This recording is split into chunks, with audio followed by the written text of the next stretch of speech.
नमस्कार। आज के इस वीडियो में दैनिक जागरण के संपादकीय से 437 शब्दों के डिक्टेशन को हम लोग लेने वाले हैं। लेकिन अगर आपको ये नहीं पता है कि इन 437 शब्दों की आउटलाइंस क्या होंगी, तो आप हमारे शॉर्ट हैंड टीम ऐप को प्ले स्टोर से डाउनलोड कर सकते हैं। ऐप पर इस पूरे आर्टिकल को शॉर्ट हैंड यानी संकेत लिपि में ट्रांसलेट करके आपको दिया जाएगा। और अगर आपको इस डिक्टेशन के PDF की ज़रूरत है तो PDF भी आपको ऐप पर ही मिलेगा। ऐप का लिंक इसी वीडियो के ठीक नीचे डिस्क्रिप्शन बॉक्स में भी आपको मिल जाएगा। इस डिक्टेशन को हम 3 अलग अलग स्पीड में लेंगे। पहली बार में 70 की स्पीड में, दूसरी बार में 80 की स्पीड में, तो तीसरी और आखिरी बार में इसी डिक्टेशन को हम लोग 90 की स्पीड में लेने वाले हैं। तो 70 की स्पीड में आपका डिक्टेशन स्टार्ट होगा 5 सेकेंड के बाद। तब तक के लिए आप रेडी रहें।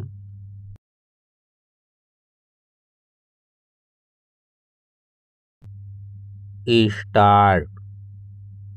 पश्चिम बंगाल में चुनाव नतीजों के तत्काल बाद जो हिंसा हुई थी और जिसमें भाजपा एवं तृणमूल कांग्रेस के कार्यकर्ताओं ने एक दूसरे पर हमले किए थे, वह करीब करीब थम गई थी। लेकिन पिछले दिनों जिस तरह TMC के महासचिव अभिषेक बनर्जी पर हमला हुआ और गत दिवस इसी पार्टी के सांसद कल्याण बनर्जी भी भीड़ के आक्रोश एवं पथराव का शिकार हुए, वह कोई शुभ संकेत नहीं। इस सिलसिले को रोका ही जाना चाहिए। यह स्वाभाविक है कि अभिषेक बनर्जी और कल्याण बनर्जी के साथ गुस्साई भीड़ ने जो धक्का मुक्की एवं मारपीट की, उसे तृणमूल कांग्रेस एक बड़ा मुद्दा बनाने की कोशिश कर रही है।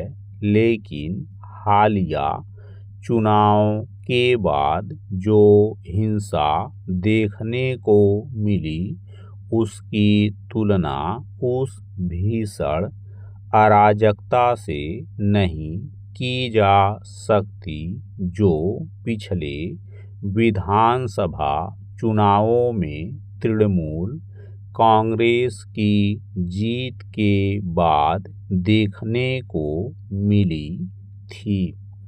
उस समय तृणमूल कांग्रेस के कार्यकर्ताओं, नेताओं और उनके समर्थकों ने विरोधी दलों और विशेष रूप से भाजपा के उन लोगों पर कहर बरपाया था जिनके बारे में उन्हें शक था कि उन्होंने ममता की पार्टी को वोट नहीं दिया।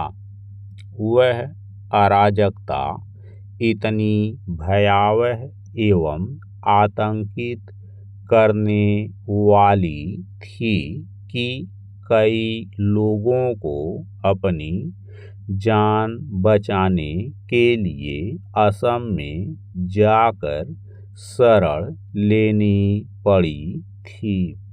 यदि तब ममता बनर्जी ने उस हिंसा को गंभीरता से लिया होता और उस पर रोक लगाने की कोशिश की होती, तो शायद आज जो कुछ देखने को मिल रहा है वह नहीं दिखता।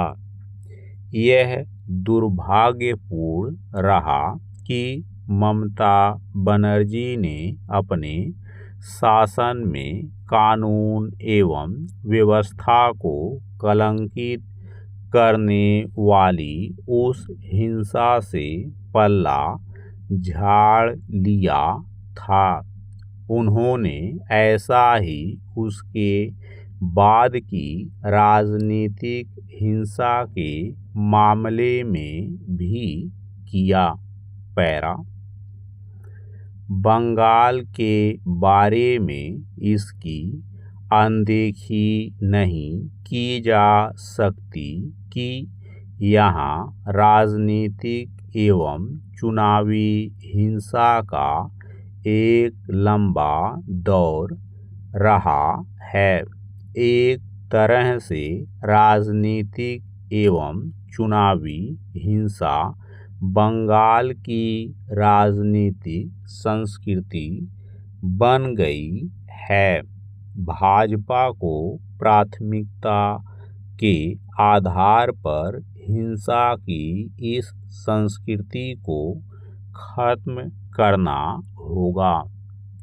उसे ऐसा इसके बावजूद करना होगा कि इस बार हिंसा का वैसा भयावह रूप देखने को नहीं मिला है।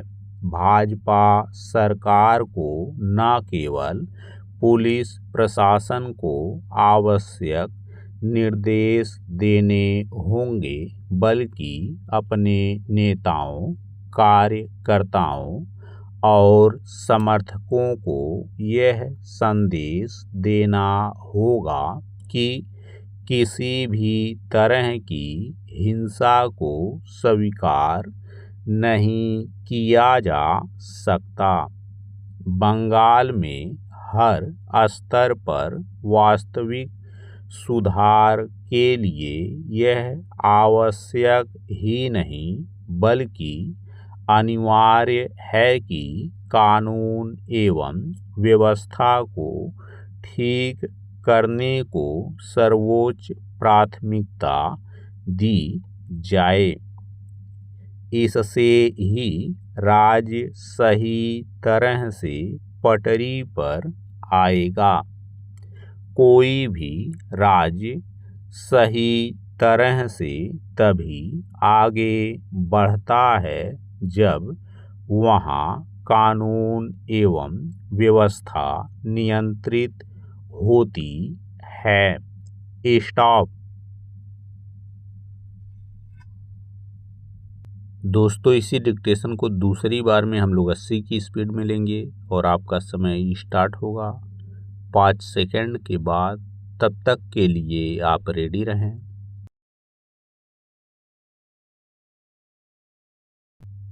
स्टार्ट।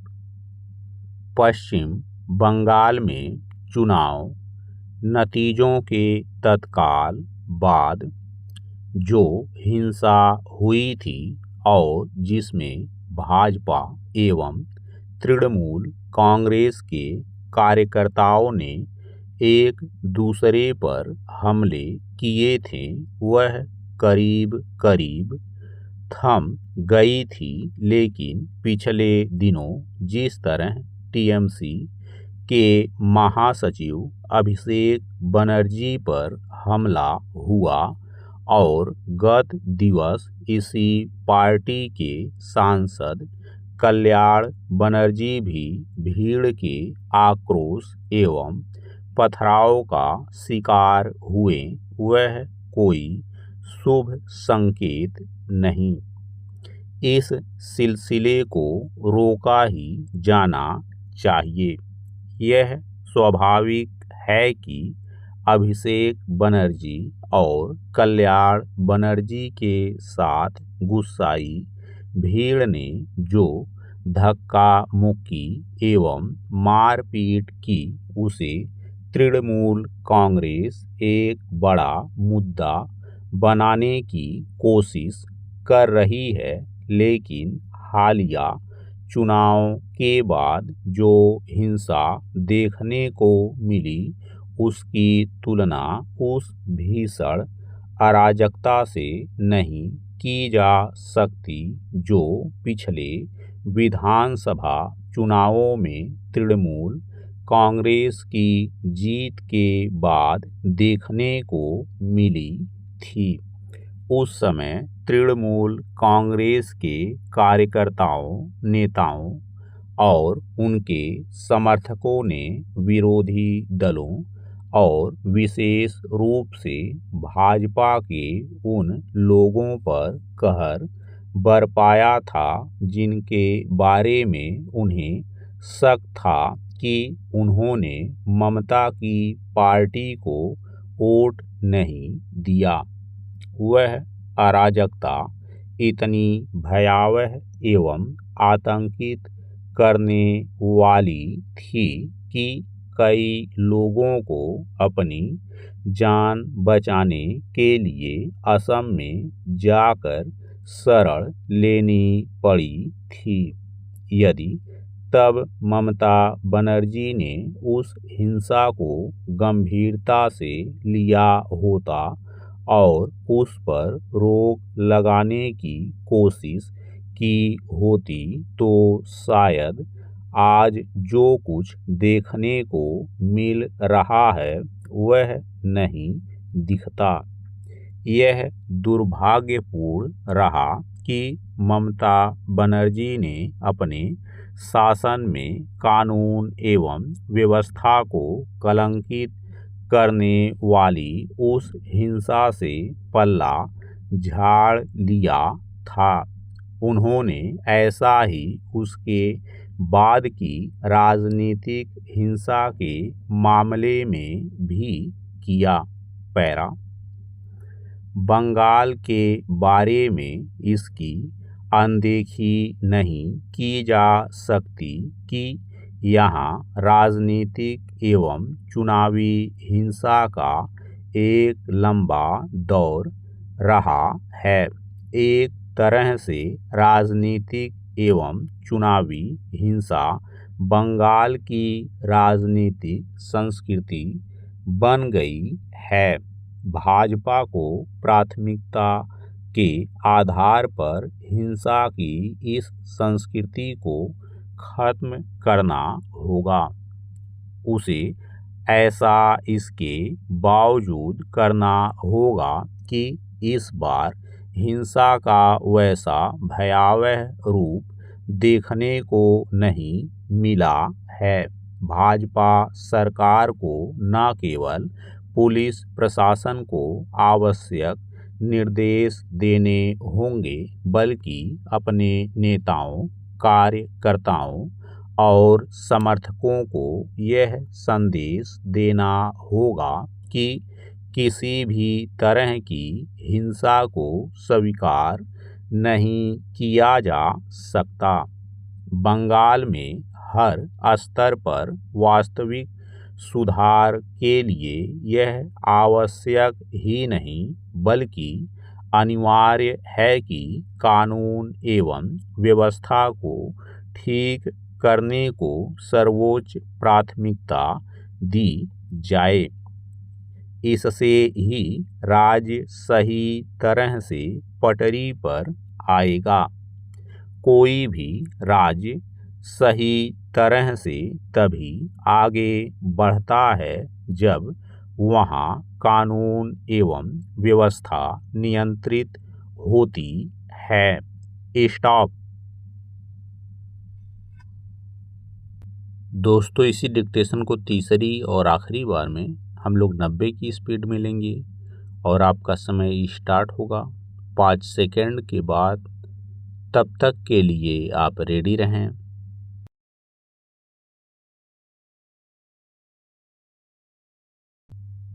स्टार्ट। पश्चिम बंगाल में चुनाव नतीजों के तत्काल बाद जो हिंसा हुई थी और जिसमें भाजपा एवं तृणमूल कांग्रेस के कार्यकर्ताओं ने एक दूसरे पर हमले किए थे वह करीब करीब थम गई थी। लेकिन पिछले दिनों जिस तरह टीएमसी के महासचिव अभिषेक बनर्जी पर हमला हुआ और गत दिवस इसी पार्टी के सांसद कल्याण बनर्जी भी भीड़ के आक्रोश एवं पथराव का शिकार हुए। वह कोई शुभ संकेत नहीं। इस सिलसिले को रोका ही जाना चाहिए। यह स्वाभाविक है कि अभिषेक बनर्जी और कल्याण बनर्जी के साथ गुस्साई भीड़ ने जो धक्का मुक्की एवं मारपीट की, उसे तृणमूल कांग्रेस एक बड़ा मुद्दा बनाने की कोशिश कर रही है। लेकिन हालिया चुनाव के बाद जो हिंसा देखने को मिली, उसकी तुलना उस भीषण अराजकता से नहीं की जा सकती जो पिछले विधानसभा चुनावों में तृणमूल कांग्रेस की जीत के बाद देखने को मिली थी। उस समय तृणमूल कांग्रेस के कार्यकर्ताओं, नेताओं और उनके समर्थकों ने विरोधी दलों और विशेष रूप से भाजपा के उन लोगों पर कहर बरपाया था जिनके बारे में उन्हें शक था कि उन्होंने ममता की पार्टी को वोट नहीं दिया। वह अराजकता इतनी भयावह एवं आतंकित करने वाली थी कि कई लोगों को अपनी जान बचाने के लिए असम में जाकर शरण लेनी पड़ी थी। यदि तब ममता बनर्जी ने उस हिंसा को गंभीरता से लिया होता और उस पर रोक लगाने की कोशिश की होती, तो शायद आज जो कुछ देखने को मिल रहा है वह नहीं दिखता। यह दुर्भाग्यपूर्ण रहा कि ममता बनर्जी ने अपने शासन में कानून एवं व्यवस्था को कलंकित करने वाली उस हिंसा से पल्ला झाड़ लिया था। उन्होंने ऐसा ही उसके बाद की राजनीतिक हिंसा के मामले में भी किया। पैरा बंगाल के बारे में इसकी अनदेखी नहीं की जा सकती कि यहाँ राजनीतिक एवं चुनावी हिंसा का एक लंबा दौर रहा है। एक तरह से राजनीतिक एवं चुनावी हिंसा बंगाल की राजनीतिक संस्कृति बन गई है। भाजपा को प्राथमिकता के आधार पर हिंसा की इस संस्कृति को खत्म करना होगा। उसे ऐसा इसके बावजूद करना होगा कि इस बार हिंसा का वैसा भयावह रूप देखने को नहीं मिला है। भाजपा सरकार को न केवल पुलिस प्रशासन को आवश्यक निर्देश देने होंगे, बल्कि अपने नेताओं, कार्यकर्ताओं और समर्थकों को यह संदेश देना होगा कि किसी भी तरह की हिंसा को स्वीकार नहीं किया जा सकता। बंगाल में हर स्तर पर वास्तविक सुधार के लिए यह आवश्यक ही नहीं बल्कि अनिवार्य है कि कानून एवं व्यवस्था को ठीक करने को सर्वोच्च प्राथमिकता दी जाए। इससे ही राज्य सही तरह से पटरी पर आएगा। कोई भी राज्य सही तरह से तभी आगे बढ़ता है जब वहाँ कानून एवं व्यवस्था नियंत्रित होती है। स्टॉप।